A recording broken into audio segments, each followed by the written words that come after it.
अपने पसंदीदा शो के फुल एपिसोड देखने के लिए अभी डाउनलोड करें दंगल प्ले ऐप।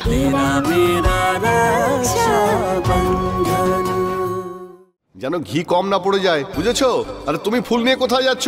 ওই দিকে যাও যাও। হ্যাঁ, আর এই সমস্ত ফুলগুলো রেখে যজ্ঞের জিনিসপত্র নিয়ে এসো।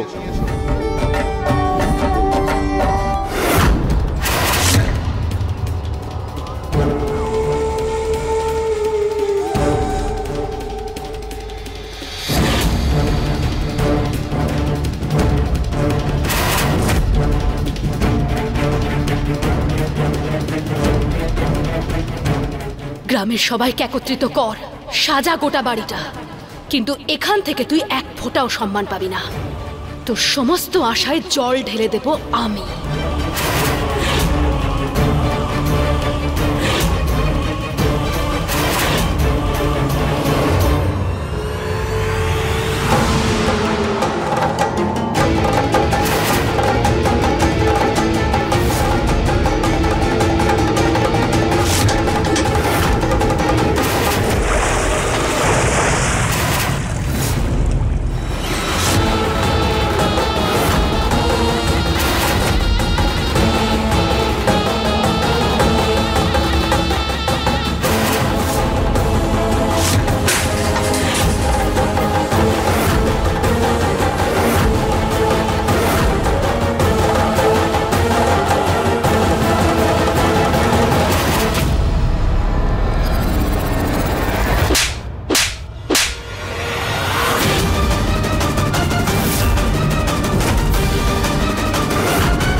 লজ্জা শরম বলে কিছু নেই তোর?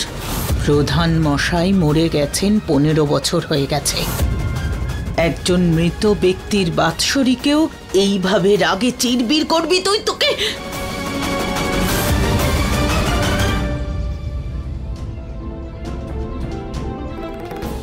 রোশনি মা, আমি এসব ইচ্ছে করে করিনি রে। তুই তো জানিস বল, জমিদার বাবুর সাথে আমার কত স্মৃতি জড়িয়ে আছে। আমি অন্য কিছু ভাবতে ভাবতে ভুল করে ফেলেছি। আমাকে ক্ষমা করে দে রোশনি, আমি ইচ্ছে করে এসব কিচ্ছু করিনি।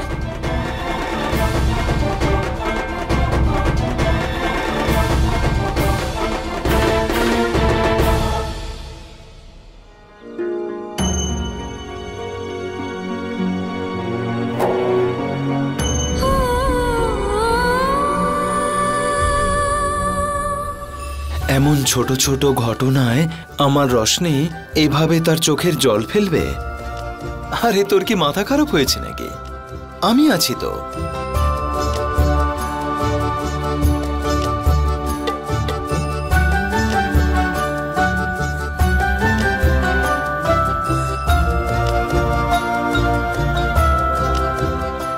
বাবা,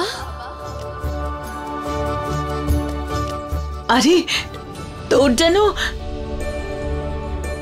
যেন কারোর নজর না লাগে। কি সুন্দর লাগছে তোকে, মনে হচ্ছে যেন সাক্ষাৎ প্রধান মশাই আমার সামনে দাঁড়িয়ে আছেন।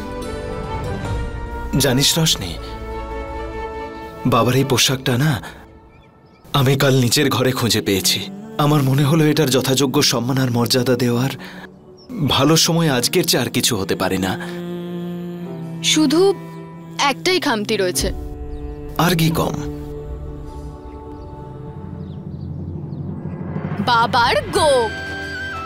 এই পাগলি, অনেক কাজ বাকি আছে, দাঁড়া। কি করছিস এসব? জানিস রোশনি, এটা ঠিক আমি একদম বাবার মতো দেখতে, কিন্তু ওনার মতো কি আমি ওনার নখের যোগ্য নই। না শিবরাজ, না।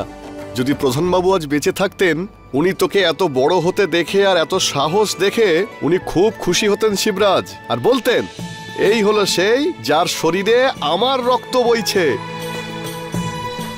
যেভাবে তুই রোশনির খেয়াল রাখছিস তাতে একটা ব্যাপার একদম পরিষ্কার, যে তুই সবাইকে কত ভালোবাসিস আর কত খেয়াল রাখিস সবার।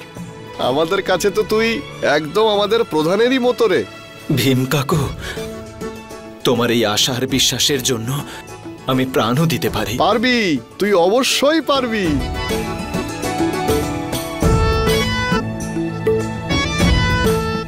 চল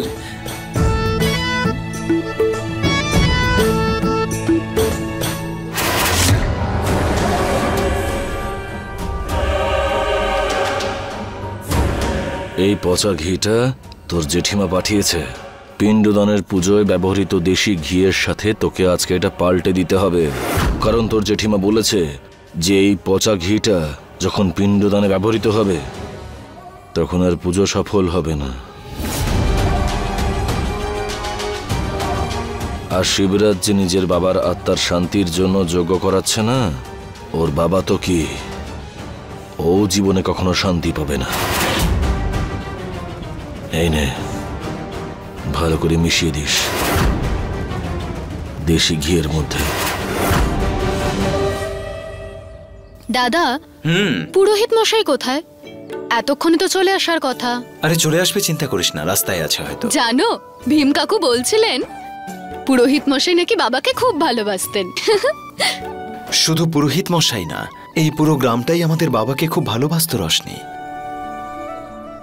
শুধু একজন মহিলা ছাড়া। আর আমি এটাও জানি ওই চাঁদনি মা আজকের দিনেও নিশ্চয়ই কোনো ষড়যন্ত্র করে রেখেছে। সতর্ক থাকতে হবে, বুঝতে পেরেছিস তো? এক মুহূর্ত অন্যমনস্ক হবি না। একেই বলে আগুনের মধ্যে ঘি ঢালা।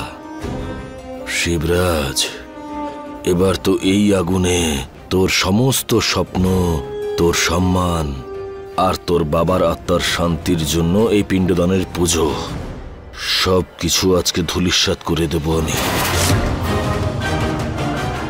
বেশ, সমর নিজের কাজটা করে দিক, তাহলেই আমার কাজ হয়ে যাবে। আমি কি তোমাদের কোনো কাজে সাহায্য করতে পারি?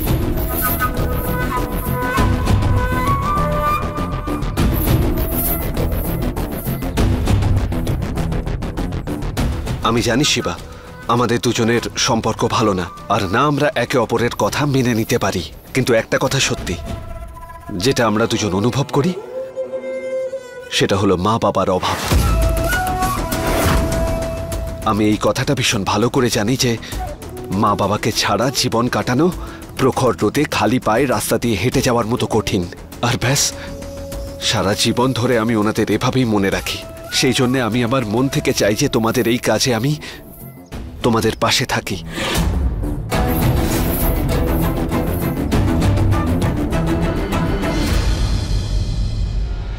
ঠিক আছে, আমাদের এই কাজগুলো করার জন্য ভেতরে ছেলেরা আছে, ওরা কি করছে দেখ আর ওদেরকে সাহায্য কর।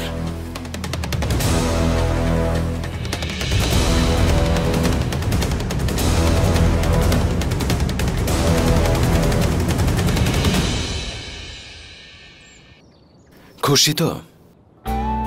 শুধু তোর কথাতে আমার রাগগুলোকে দূরে সরিয়ে ভালো ব্যবহার করার চেষ্টা করছে।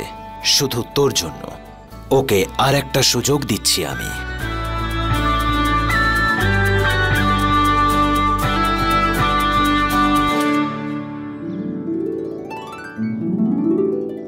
আরে বাহ, যজ্ঞকুণ্ড আবার তৈরি হয়ে গেছে। হ্যাঁ, খুব ভালো। আচ্ছা, এবারে একটা কাজ কর, গঙ্গা জল দিয়ে পুরো যজ্ঞকুণ্ড শুদ্ধিকরণ কর। আর এই নে, এটাও রেখে দে।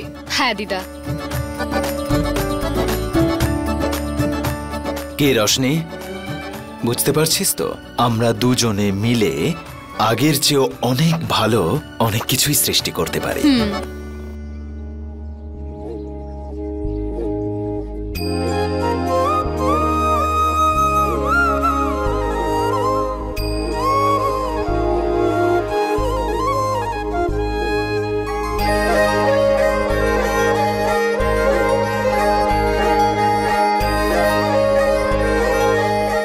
আমার খুব ভালো লাগছে এটা দেখে যে দাদার সংসারটা সুন্দরভাবে শুরু হচ্ছে, যে কিনা আমার জন্য সবকিছু ছেড়ে চলে এসেছিল।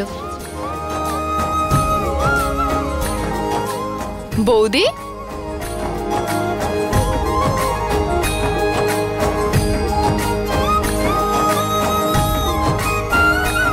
দাদা, আমি গিয়ে দেখে আসছি যে পিণ্ডদানের সমস্ত কিছু তৈরি হয়ে আছে কিনা।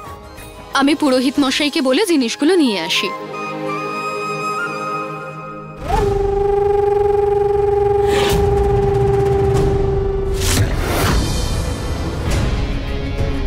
আরে কি কি করছো তোমরা এখনো পর্যন্ত? তেলের টিনগুলো এখন এখানেই রয়েছে, নিয়ে যাও এগুলো।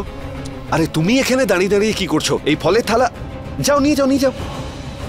সবাই যে যার মতো রয়েছে, কেউ দায়িত্ব ঠিক মতো পালন করছে না।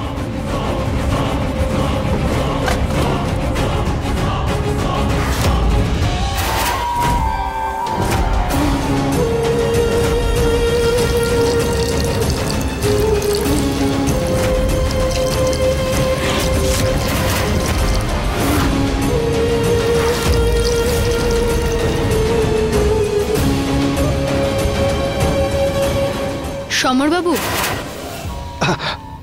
আরে দেখছিলাম সবকিছু ঠিক আছে কিনা। বাইরে সব ঠিক আছে তো? আপনি নিজে থেকে এগিয়ে এসে আমাদের বাবার কাজে আজকে যেভাবে সাহায্য করছেন তার জন্য অনেক অনেক ধন্যবাদ। এদিকে সবকিছু জোগাড় হয়ে গেলে বাইরে যাই। হ্যাঁ চলো যাই। আরে আরে ওইটা তোলো, ওই মিষ্টির হাড়ি।